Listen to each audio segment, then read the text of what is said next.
You know, social media in Nigeria has become our modern-day public square. It's the place we all go to debate, to argue, and to try and figure out the future of the nation, together. But what's really happening when we log on to talk politics?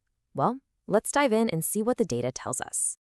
I mean, we've all been there, haven't we? You jump into the comments section on a news story full of ideas, and within minutes, it feels less like a conversation and more like, well, like a battlefield. It's messy, it's passionate, and let's be honest, it's often incredibly divisive.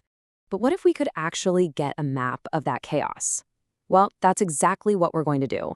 We're looking at some fascinating research that dug through thousands upon thousands of user comments on some of Nigeria's most heated issues. The goal? To understand the anatomy of how we talk to each other online. So let's start with a really basic question. What makes us speak up in the first place?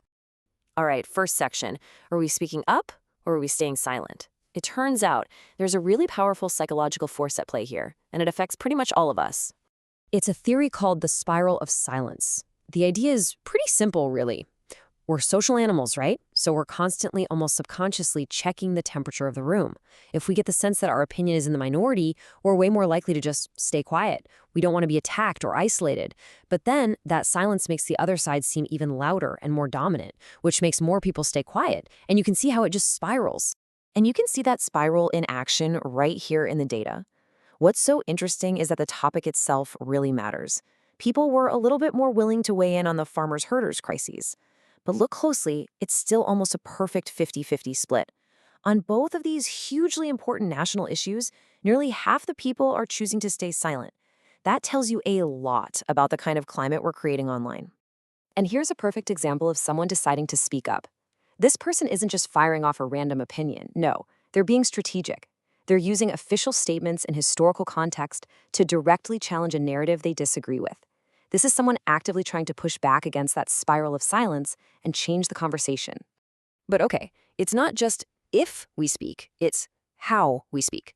The study found that when we do decide to jump in, we often use a very specific kind of language, one that's designed to draw battle lines. It really boils down to these two ideas, exonyms and endonyms. Think of it like this. Exonyms are the names we use for them, for the outsiders, and usually they're not very nice. They're used as insults to create distance. On the other hand, endonyms are the names we use for us. These are words that build group pride, solidarity. Think of a declaration like, "We are Biafrans." And wow, the data here is just incredibly clear. It's night and day. In conversations about the Fulani attacks, the use of exonyms, those negative othering names, just skyrockets to over 82%. But then you flip over to the pro-Biafra discussions, and it's the complete opposite. Endonyms, those terms of self-identity, dominate at 80%.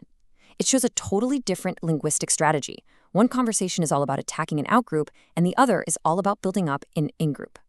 And we need to be really clear about what these words look like in practice. These are actual terms pulled from the comments. We're talking about things like Fulanis, Biafrad, and even phrases that are completely dehumanizing like the baboons and the dogs. This isn't a debate anymore. This is verbal warfare. The goal is to demean and to isolate. So this us versus them language leads us directly to the next critical question. In these heated moments, how do people actually see themselves? As Nigerians first, or as members of their tribe? This slide, for me, might be the most powerful one in this whole analysis. Just look at that.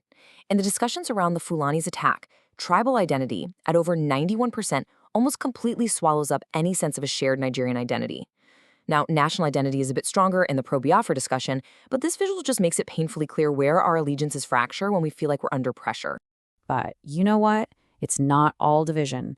Here's a powerful counterexample. You can feel the frustration in this comment. This person is actively fighting against that tribal framing. They're trying to pull the conversation back up, to elevate it by calling it a grave national issue. This is what it looks like when someone tries to call for national unity in a sea of division.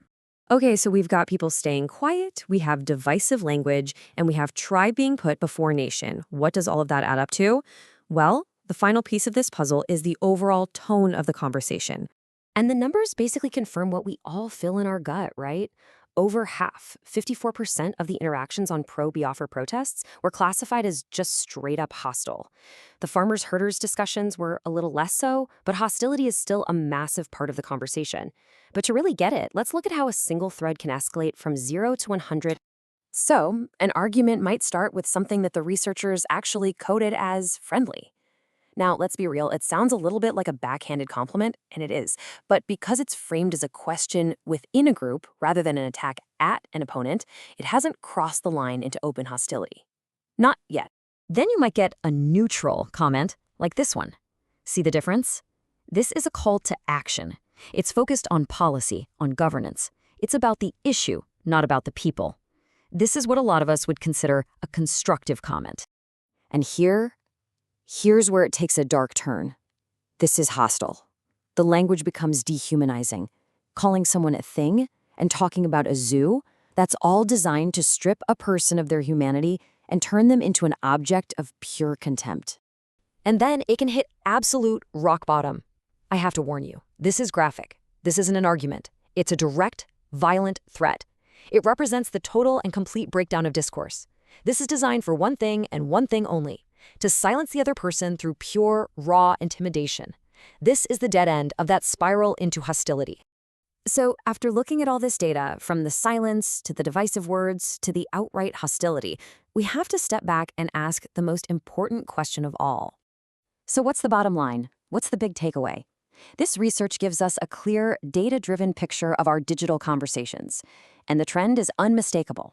When faced with tough national issues, we have a tendency to retreat into our ethnic bunkers and use our words not to build bridges, but as weapons.